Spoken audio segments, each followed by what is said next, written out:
everyone, this is your instructor Joy. Thank you for watching. Please check the description below for our website and donations. Thank you for all the nice comments and questions. Please be encouraged to keep sending so, no matter how many times you do. Remember, there are no wrong questions, so all the questions are welcome. A violinist is wondering, how does one get rid of the beginner sound?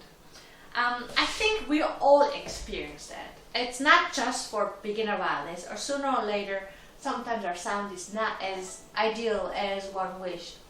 So since this violin is specifically how to get rid of the beginner sound, I will focus on that.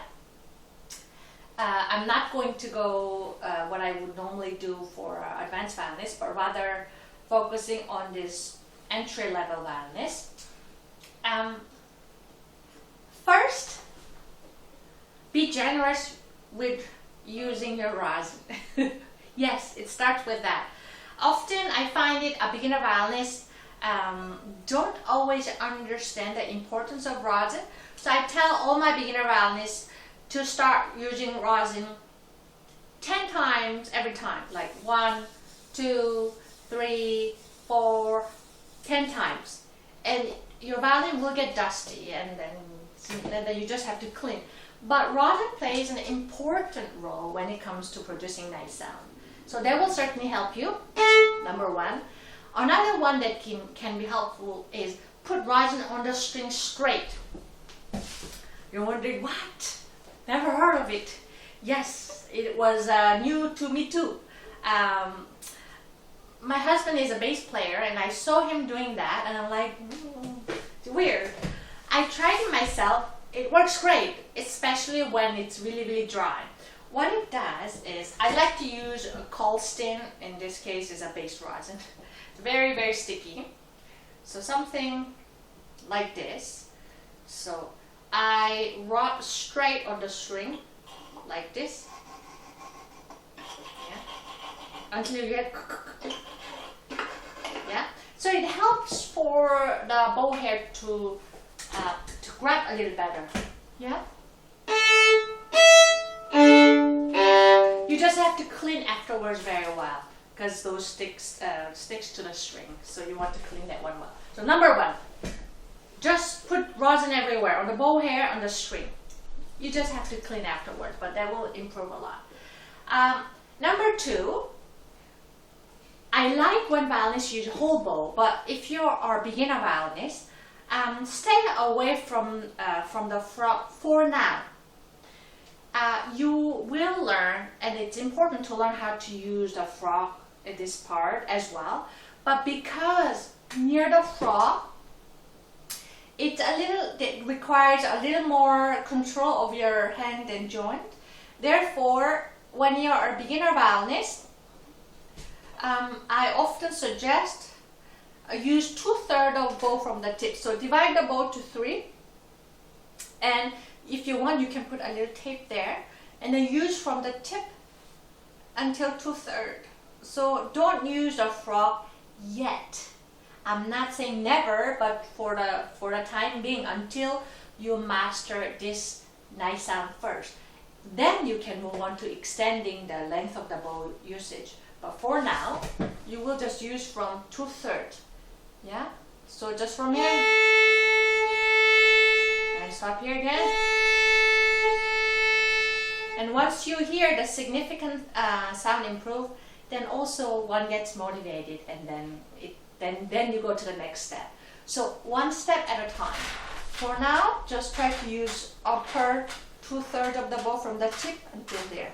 Don't use the near frog yet if you're a beginner violinist. Then, when the sound is squeaky, it can be two reasons. Either it's too heavy, I'm sure it's not that bad, but I have to exaggerate, or too light. Yeah. Whatever it is, the bow, we're having a hard time to control the weight of the bow, because it has to do with the weight of the bow. Because we think we have to move our bow like this.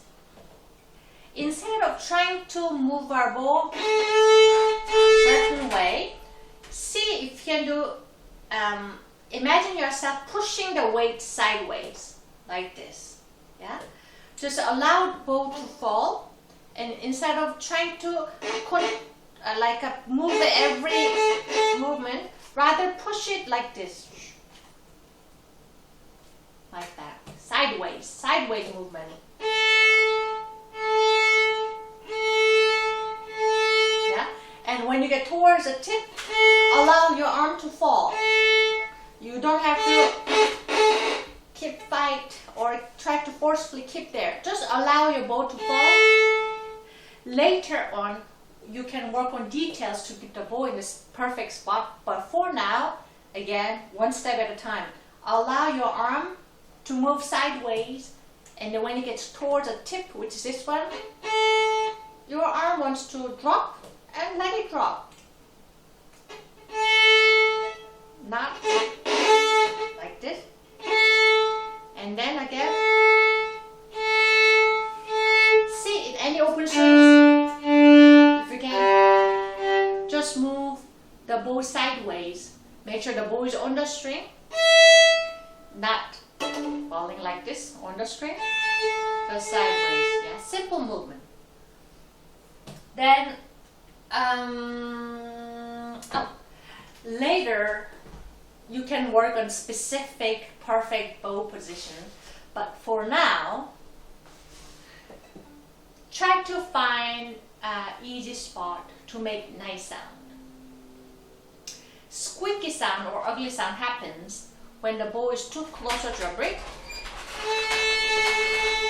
or too far away. So what I suggest to my beginner violinists is keep the bow at the end of the fingerboard here. It's not too hard for you to see, even though we are in a weird angle. So here, so from 2/3 using the bow, just stay near the end of the fingerboard by pushing the bow to the side, like that. Then do a lot of open string practicing, and then sometimes when you start playing a piece, you're losing the sound. Even though when you play open string, you do perfectly fine. But as soon as you start playing, like, that's hard. Because there's so many things you have to multitask. Yeah, so you don't get to observe, or you don't get to keep eye on the spot where you want to do, which is normal. Don't be discouraged, and that's how we all do. What I suggest to my students is learn to read ahead so that you can take your eyes off the music in order to keep looking at your bow spot to secure nice sound. Let's say this is our spot that you want to do, and you read quickly, and they can be trained, but you have to do little by little with pause. So read in your head. That way you can always look at the bow and then control the bow the way you use your bow. Stop for a second, then read next one. Memorize in your head, eyes back to the bow. Music.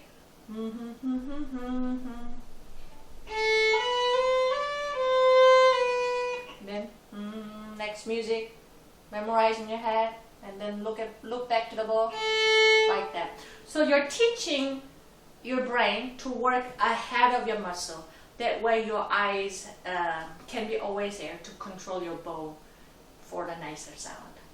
I hope this video was helpful. Let me know how it went with you. Thank you for watching, and please subscribe and check the description below.